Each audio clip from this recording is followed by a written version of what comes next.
El Consejo Superior de la Universidad Nacional de Cuyo resuelve otorgar el título de doctor honoris causa de la Universidad Nacional de Cuyo con mención especial al mérito académico científico al doctor Ten van Dijk.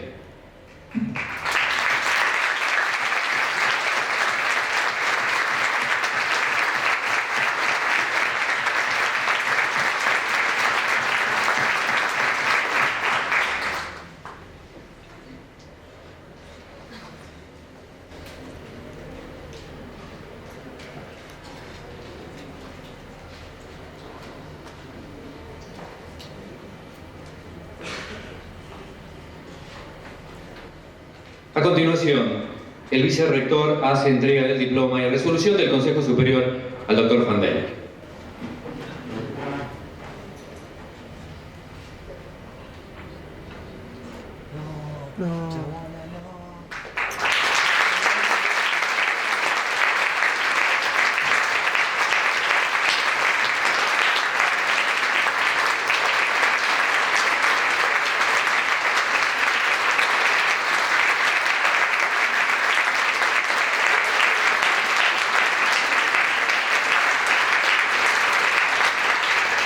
Aprovechamos los mismos aplausos porque la decana de la Facultad de Ciencias Políticas y Sociales entrega la medalla.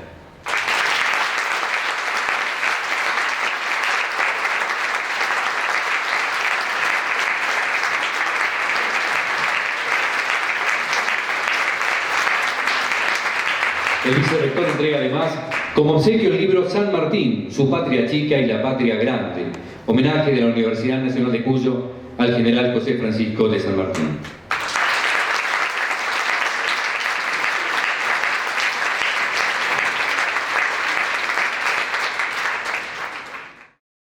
Muy buenas tardes, estimados colegas, estimadas autoridades, estimado vicerrector, decana, queridos estudiantes, obviamente después de recibir un honor tan inmenso, el honor más grande que un científico jamás puede esperar, yo tengo que decir, para mí es un honor de estar aquí, de poder hablar aquí en Mendoza, ahora hoy por segunda vez después de ayer, y hablar sobre todo sobre mi trabajo.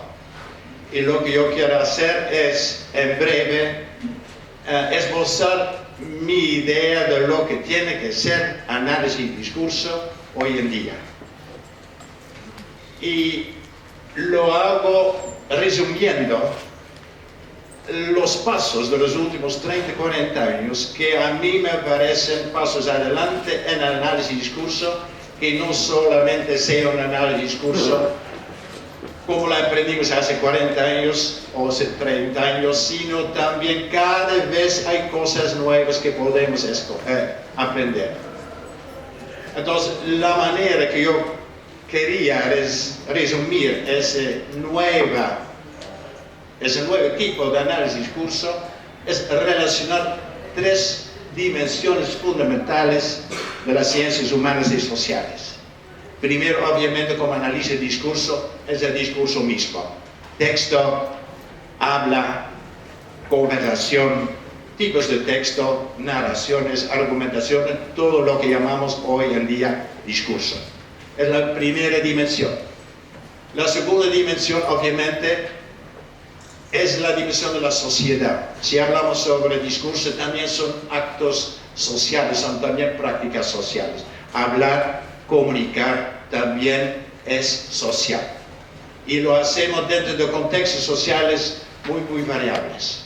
Entonces, para nosotros, para poder comprender bien el discurso, tú no puedes hacerlo sin también analizar las estructuras sociales. Ya se mencionó mucho en mi trabajo sobre racismo y ese es el tema más importante dentro de la ciencia social que yo he trabajado en los últimos 30 años. Uno no puede comprender el discurso racista, obviamente, sin comprender lo que es racista y lo que es racismo. Entonces, esas dos dimensiones son fundamentales que yo he trabajado durante muchos años. Pero cada vez más estoy descubriendo que necesitamos también una tercera dimensión, que es la dimensión de la cognición. La gente no solamente habla y no solamente actúa, sino también piensa. Bueno, esperemos. Y entonces es muy importante porque yo digo a muchos colegas míos que solamente quieren relacionar el discurso como una forma de acción y nada más. Pero yo digo siempre, cuando la gente habla, no solamente habla, de verdad también están pensando. Algo acontece en sus cabezas. Entonces, por eso, mi contribución más fundamental en los últimos años, desde mi perspectiva, es enfatizar y relacionar dos campos, gente en análisis discurso, gente en ciencias sociales, es decir, ustedes tienen que trabajar juntos y lo hacen a través de un análisis también de las estructuras cognitivas que la gente tiene en la memoria. Esa es la tesis más importante que quería enfatizar hoy y voy a dar algunas dimensiones de esas tres partes del análisis de discurso. Lo hago dentro de una orientación en análisis de discurso que nosotros llamamos análisis crítico de discurso. Análisis crítico de discurso, vengo a enfatizar, no es un método, es un tipo es una perspectiva. Es hacer análisis de discurso desde una perspectiva en que nosotros tenemos específicamente interés en cuestiones de poder y sobre todo de abuso de poder, de dominación. Entonces, estudiar el poder y sobre todo el abuso de poder desde la perspectiva del análisis de discurso es uno de los objetivos más importantes del análisis crítico de discurso. Y dentro de ese análisis crítico de discurso, lo que yo quiero desarrollar entonces es primero decir algo más sobre el discurso, después algo más sobre cognición y finalmente algo sobre la sociedad. Primero, en el discurso, hay que recordar que hace 40 y 50 años todos estamos estudiando Chomsky. ¿Ustedes se acuerdan? Chomsky y otros grandes lingüistas, y ellos, como ustedes bien se acuerdan, solamente estaban mirando oraciones aisladas, como si la lengua solamente constituyera de unas oraciones aisladas y si la lengua no fuera también discurso, texto y cosas más. Entonces el uso de la lengua no solamente son oraciones, sino también son secuencias de oraciones, secuencias de turnos en la conversación. El uso de la lengua es discursivo y eso mucha gente en muchos países, también en América Latina, donde el análisis de discurso es probablemente lo más popular en el mundo entero. Estamos proponiendo que el análisis de discurso tiene que también estudiar las relaciones entre oraciones, por ejemplo, aspectos de coherencia local y global. Entonces, eso fue lo que en los años 70, con muchas otras personas, estamos proponiendo. Si tú quieres comprender lengua, tú tienes que estudiar no solamente la gramática de la oración, sino también gramática de textos. Eso fue en los años 70 y muy rápido después. Eso no solamente fue gramática de texto, sino una teoría mucho más general, no solamente lingüística del texto, donde también estamos analizando narraciones, argumentaciones y otras estructuras más. Y ahora, lo que necesitamos es análisis de la coherencia del discurso. Doy un ejemplo. Estamos descubriendo después de los años 80 que para poder explicar esa noción de coherencia del discurso, tú no puedes simplemente limitarte a un estudio de los sentidos entre las oraciones.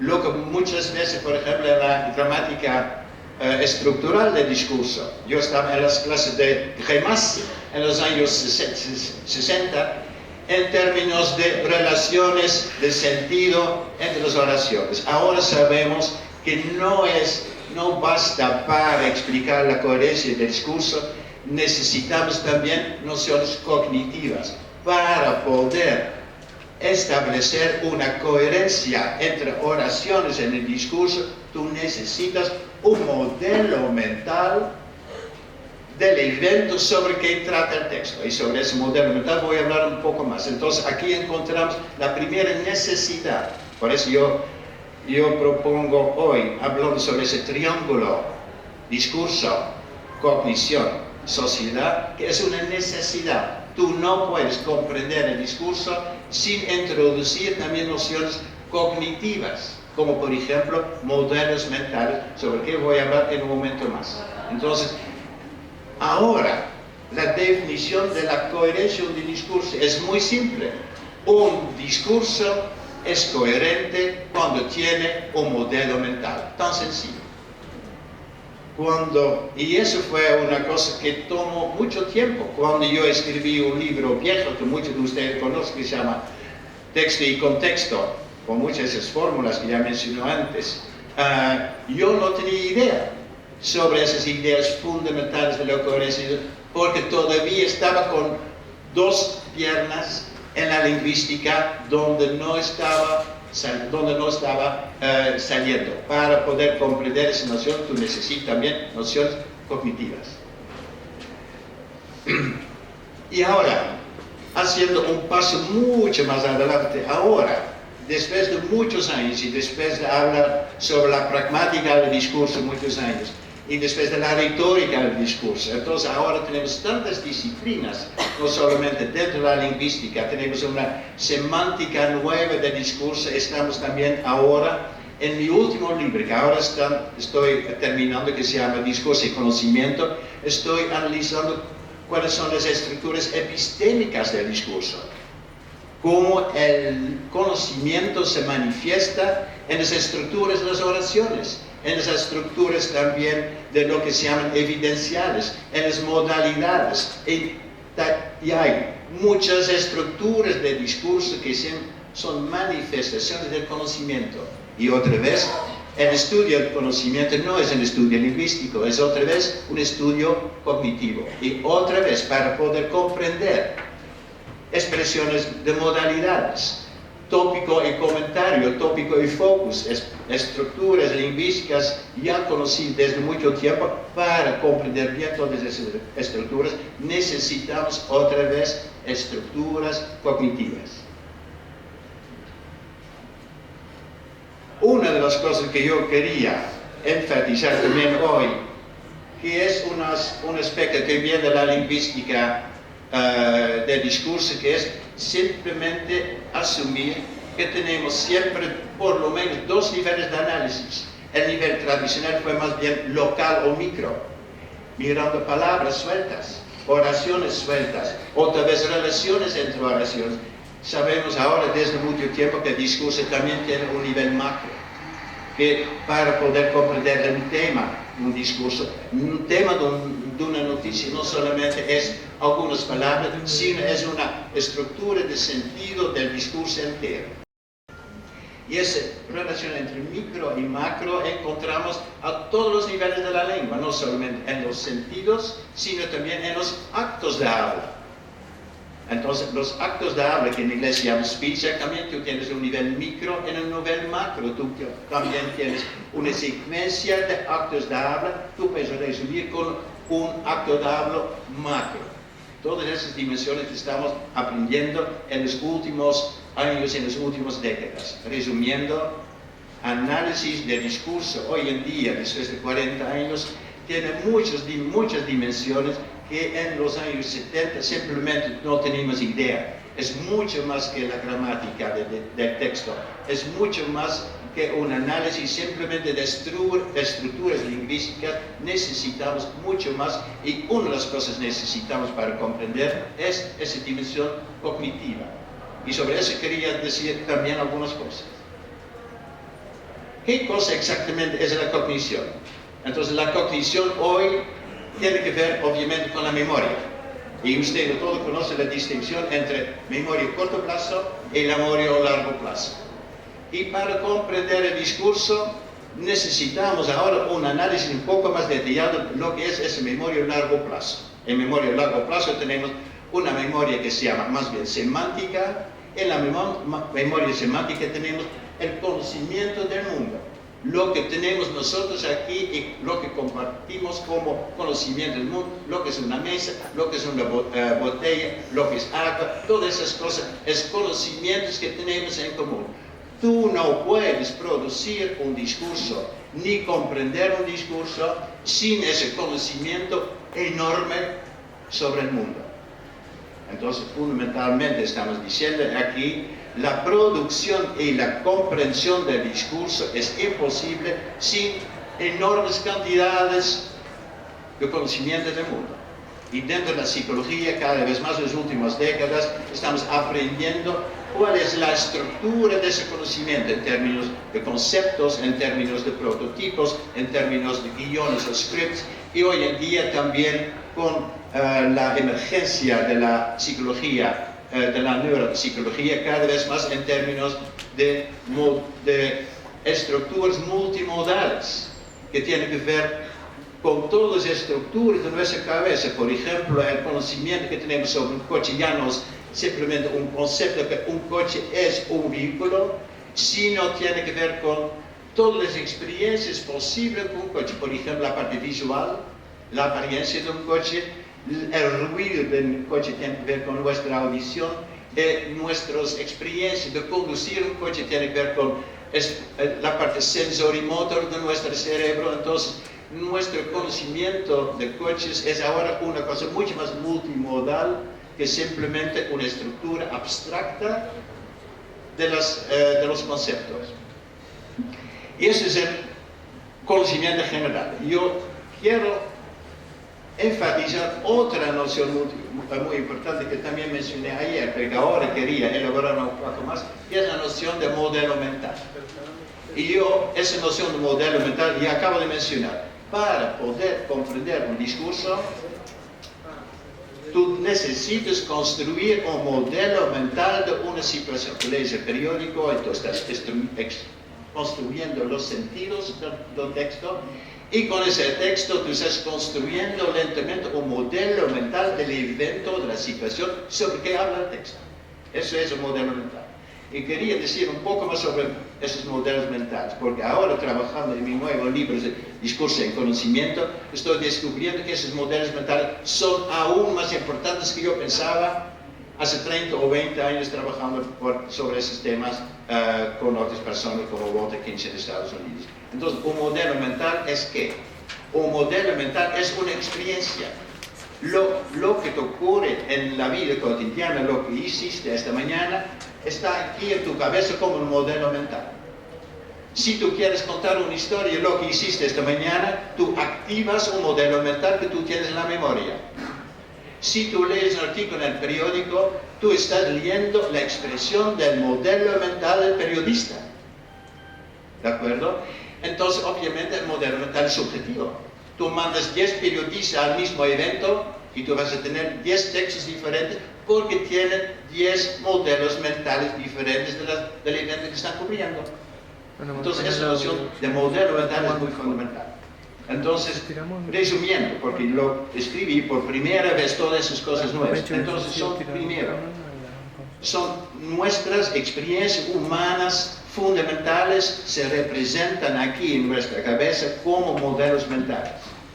Son nuestra manera de representar el entorno.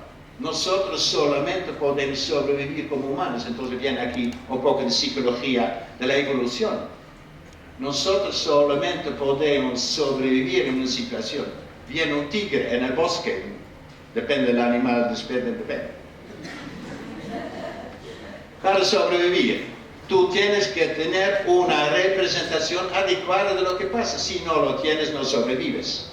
Entonces, la noción de modelo mental no solamente nos sirve para la gramática del texto, la lingüística del texto, para definir la coherencia, como yo acabo de mencionar. Los modelos mentales son aún más fundamentales. Nuestras experiencias cotidianas tienen que ser adecuadas a esa situación, porque si no es adecuada, no hubiéramos podido sobrevivir. Por eso, todo lo que tiene que ver con esa relación entre discurso y conocimiento que estoy ahora elaborando en ese libro nuevo, tiene como centro esa noción de modelo mental. Conocimiento tiene que ver con ¿qué?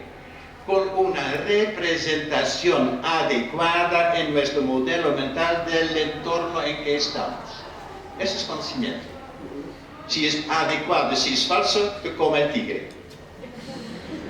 ¿De acuerdo? Entonces es importante que tengamos esa representación importante de los modelos mentales. Y eso tiene que ser muy rápido, porque si tú necesitas media hora construyendo el modelo mental, también te cometí. El modelo mental entonces es una representación subjetiva de nuestro entorno. Si tú lees el artículo en el periódico, tú estás pensando en lo que ocurre en la Casa Rosada. También un evento, no estoy hablando de tigres. Entonces, tú tienes que tener una representación adecuada de lo que pasa. Eso es comprender un texto, eso es comprender. Entonces, de la misma manera, la producción. Si tú vas a contar una historia a una amiga, o tú quieres escribir un artículo para el periódico, tú tienes que tener un modelo mental, un discurso, un texto, básicamente es contar una historia, construir noticias, manifestar, expresar un modelo mental. Pero no solamente. Entonces ahora viene una cosa nueva que yo acabo de explicar en libros nuevos que se llaman Discurso y Contexto, etc., de los últimos años, que obviamente la gente que está escuchándote, la gente que está leyéndote, ya sabe muchas cosas. Tú no necesitas explicar todo. Un periodista no tiene que decir aquí en Argentina lo que es la Casa Rosada, o lo que es una presidenta, o lo que es tal y tal partido. La gente ya lo sabe. Está en nuestro modelo mental, sí, pero para lectores y lectores del periódico no necesita decirlo. Entonces, básicamente un texto es como la punta de un iceberg. Solamente se ve las cosas que la gente todavía no sabe. La gran parte de la noticia que se presupone hablando está en nuestro modelo mental. Y eso también explica muchísimas cosas, porque por primera vez tenemos una buena definición de lo que es el implícito en el discurso. Gran parte de nuestra comunicación en el vida cotidiana y sobre todo también la comunicación política es implícito, no se dice. Y como en el discurso solamente se necesita mencionar algunas informaciones que nos permiten hacer inferencias sobre el modelo mental del periodista o del hablante. Entonces, información implícita es información que está en modelo mental, pero no en el texto que estamos produciendo en el periódico o en la cuenta cotidiana.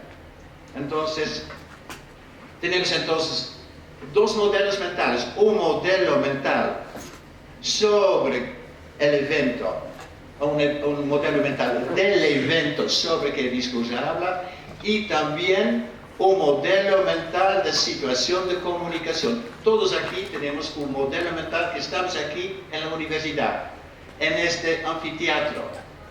Ustedes escuchando una conferencia de Teun van Dijk.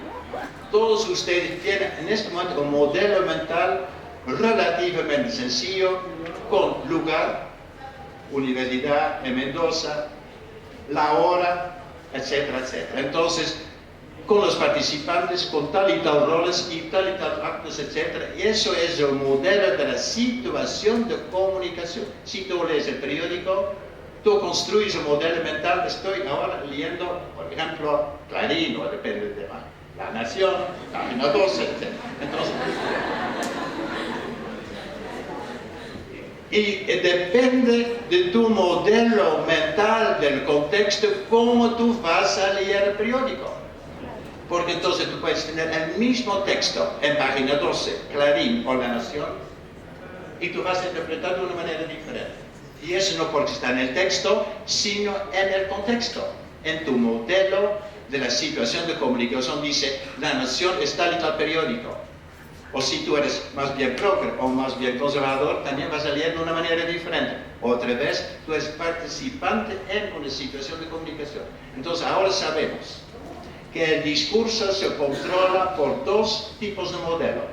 Un modelo que tú puedes llamar semántico, que dice algo sobre qué hablas.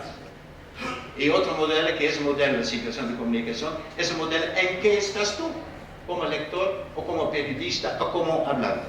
Y esos dos modelos controlan el discurso. Uno más los aspectos del contenido de la semántica, y el otro modelo es el modelo que tú puedes llamar de pragmático, tiene que ver con la adecuación del discurso. Yo doy otro ejemplo, porque eso es tan importante. Vamos a asumir algo terrible, te asaltan y te roban, por ejemplo, tu cartera, lo que ocurre incluso en Barcelona. Y entonces después tú tienes un modelo mental de lo que te ocurrió esta mañana. Tú puedes contar esa cosa porque tú tienes un modelo mental en tu memoria episódica, así se llama, la memoria autobiográfica episódica de lo que te ocurrió. Pero la cosa interesante es, si tú vas a contar la misma historia con la policía, tu discurso, que se llama una denuncia, es un discurso totalmente diferente de cuando tú vas a contar la misma historia a tus amigos. Mismo modelo mental de la situación, digamos un modelo semántico, pero porque la situación de comunicación, hablar con policía o hablar con tus amigos es totalmente diferente, el discurso que resulta es totalmente diferente. Entonces, para resumir, hay muchísimo más, no tenemos tiempo, solamente quería enfatizar es que ahora estamos aprendiendo cada vez más, que hace 30 años introdujimos esa noción de modelo mental semántico que explicaba coherencia del discurso y muchas otras cosas más. Como por ejemplo la gente puede memorizar solamente la macroestructura del modelo. Tú lees un artículo en el periódico después de un día, los detalles del texto ya no sabes. Tú solamente puedes reproducir la información más importante. Es, digamos, la macroestructura del modelo mental que tienes. Todos los detalles ya lo sabes.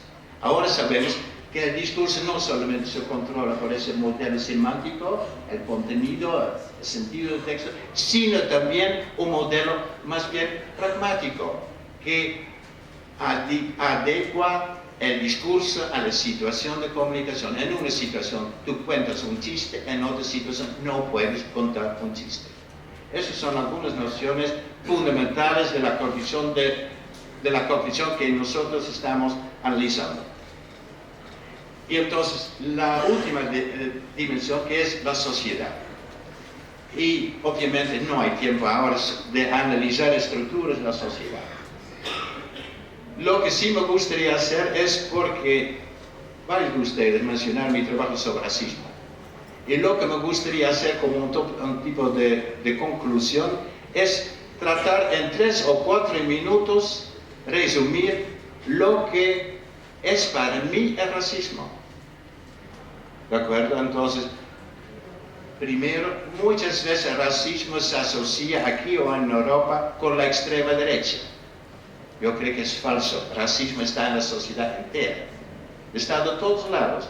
Manifestaciones más extremas, sí, y menos extremas, pero el racismo está, como también el sexismo, está en todos nosotros, más o menos, y también el antirracismo, también, los dos, ¿de acuerdo? Entonces es importante. Entonces, primero hay que definir lo que es. Racismo para nosotros es un sistema de dominación, un sistema de abuso de poder, como también lo es el sexismo, de grupos étnicos, raciales en un país, en el mundo. Eso es el racismo. Y el racismo tiene 2 dimensiones fundamentales. Y vamos ahora a ver cómo todo ese triángulo va a cerrarse. Se necesita discurso, cognición y sociedad. Estructuras sociales de dominación, de abuso de poder entre grupos son estructuras sociales en la sociedad. Aplicado a la teoría del racismo. El racismo es sistema de dominación. Tiene 2 dimensiones. Uno, las prácticas visibles del racismo que nosotros llamamos la discriminación. La discriminación, excluir personas de tu país, tu barrio, de tu familia, de tu club. Esas son formas de discriminación. Eso se ve, eso es la experiencia del racismo también de la gente discriminada. Esa es la cosa que se ve, es el racismo visible. Hay también una segunda dimensión que no es tan visible, otra vez, ¿dónde está? Aquí.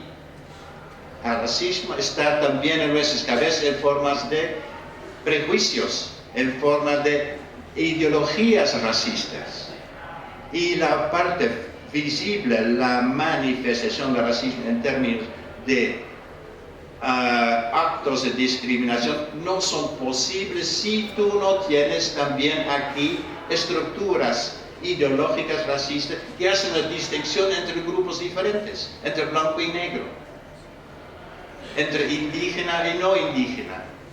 ¿De acuerdo? Entonces, la práctica del racismo solamente es posible sobre la base de estructuras ideológicas racistas. Ahora, el discurso es muy interesante. El racismo es muy interesante porque es precisamente lo que puede relacionar esas dos cosas, porque el discurso, por un lado, es una cosa social, es una práctica social. Tú puedes discriminar también con el discurso, como ocurre en la prensa, como ocurre en la televisión, en noticias racistas, etc. Entonces, el discurso también puede ser una práctica social racista.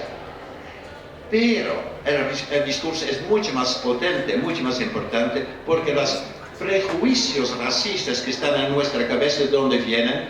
Vienen a través del discurso. Se aprende el racismo, las ideologías racistas, los prejuicios, se aprenden a través del discurso dominante en la sociedad. Porque, uno, el racismo no es innato. El racismo se aprende. El racismo se aprende a través del discurso público, a través de los libros de texto, películas, artículos en el periódico, libros científicos también, porque hay muchos ejemplos en la historia del racismo donde también la ciencia contribuyó al racismo. Entonces, el racismo no es innato, se aprende. Se aprende a través del discurso, sobre todo a través del discurso público. Ahora la pregunta fundamental, ¿quién controla el discurso público? Ayer yo tenía un argumento que el discurso público se controla por las élites simbólicas, políticos, los 3 P's, políticos, periodistas, profesores. 3 P's controlan el discurso público. Entonces, si hacemos un análisis del racismo en la sociedad, tenemos que mirar sobre todo en los discursos dominantes en la sociedad. Y eso puede variar, etc. Entonces, eso es posible. Entonces, ahora sabemos que la única manera que una desigualdad fundamental en la sociedad se puede producir y también reproducir a través de discursos, específicamente a través de esos discursos que son de la prensa, de los libros de texto y del discurso político. ¿Y cómo eso funciona? Y es para resumir y terminar, porque ya hablé demasiado. Yo dije que las prácticas racistas tienen una base. Entonces también las prácticas discursivas, que también son prácticas visibles, se leen, se escuchan. Tiene una base cognitiva. La base cognitiva del racismo es una ideología o actitudes racistas. Y cada ideología es una estructura polarizada entre nosotros y ellos. Entonces, la estructura cognitiva básica de una ideología es una polarización entre nosotros y ellos. Y ahora hay un tipo de estrategia global que yo llamo de el cuadrado ideológico. Y el cuadrado ideológico va así: enfatizar lo bueno de nosotros y enfatizar lo malo de ellos. Y desenfatizar lo malo de nosotros y desenfatizar lo bueno de ellos. Y si tú tomas esas 4 estrategias, o esa estrategia compuesta de 4 elementos, y tú lo apliques en el discurso, tú generas un discurso racista. Por eso tú vas a enfatizar lo problemático que ellos son criminales, que ellos abusan de la ley, que ellos usan drogas, etc.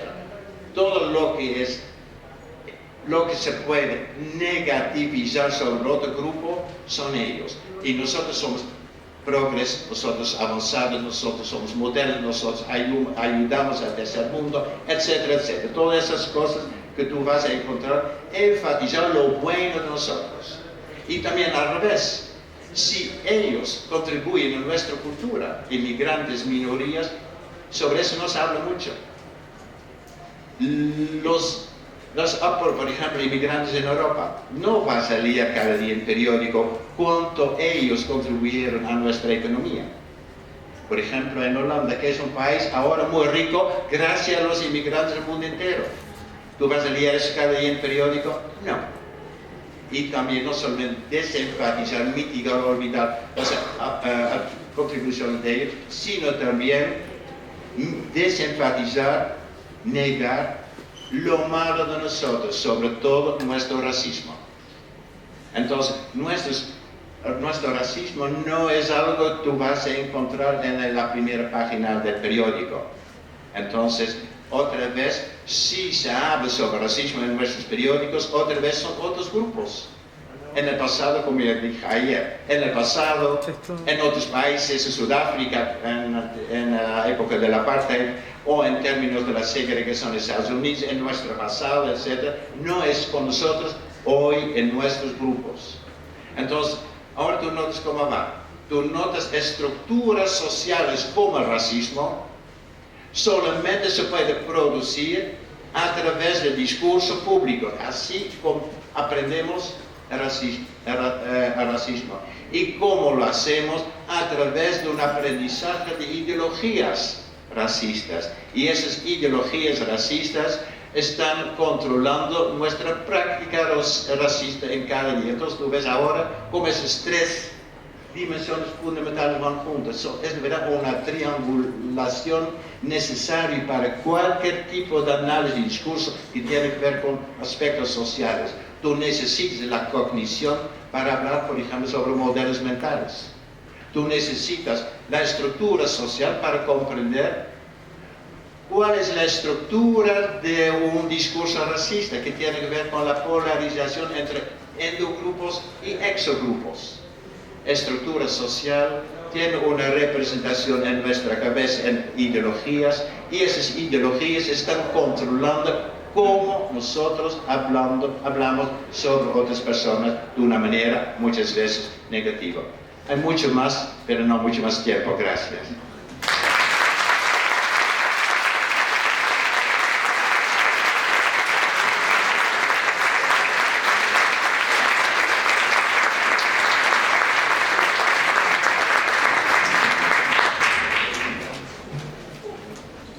Muy bien, agradecemos profundamente las palabras de Ten y vamos a agradecer también a los presentes por participar de este acto.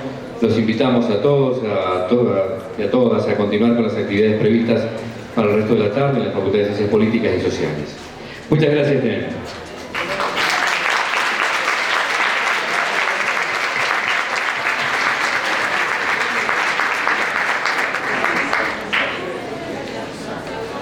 Ya un bache.